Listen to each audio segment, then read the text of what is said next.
Skudepisoden i Odense, hvor 2 israelske mænd blev beskudt, havde et politisk motiv. Det mener de i hvert fald selv, og det mener i hvert fald en af de israelske mænd, som i dag står frem og fortæller, hvad der skete. Han er anonym her i indslaget, fordi han frygter for nye drabsforsøg. 26-årig CT viser, hvor kuglen gik ind. Det er nu 2 døgn siden, han blev ramt af skud. Han mener, at gerningsmanden ville dræbe ham og hans kollega, fordi de er fra Israel. I don't see any other reason. We're the only Jewish, we're the only Israelis here. I don't see any other reason.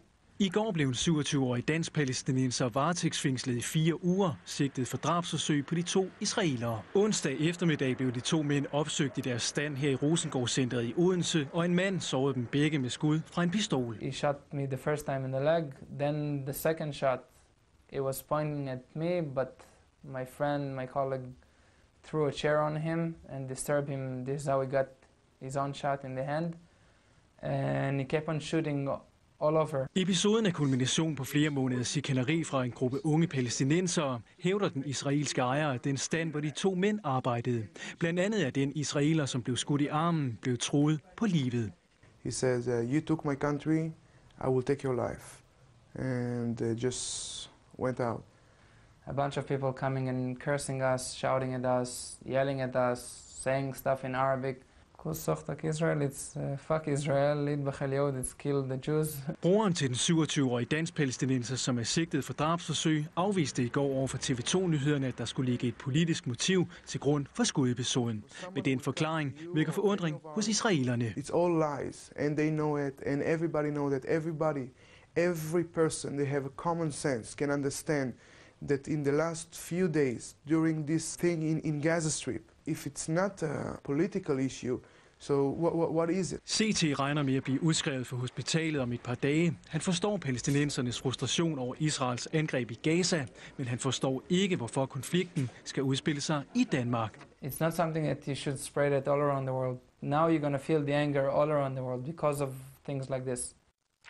Politiet har endnu ikke klarlagt et motiv, men politiet arbejder ud fra en teori om, at skuddramaet kan være politisk. Skudepisoden i Odense påvirker både jøder og palæstinensere her i Danmark. Og på sådan en fredag her, som er hellig for begge parter, var det tid til at gøre status. Overrabbiner Bent Leksner i hjemmet i København et par timer før den ugentlige sabbat. Som jøde i Danmark er han vant til at blive stillet over for den israelsk-palæstinensiske konflikt, men med skudepisoden i Rosengård-centret er grænsen nået. Dansk Muslimsk Union er gået ud med det samme og har fordømt det. Nu har jeg brug for, at imamerne går ud. De forskellige andre muslimske organisationer siger, that's enough. Ved fredagsbønnen hos det islamiske trossamfund i Odense er det i dag ikke muligt at få nogen imamer i tale.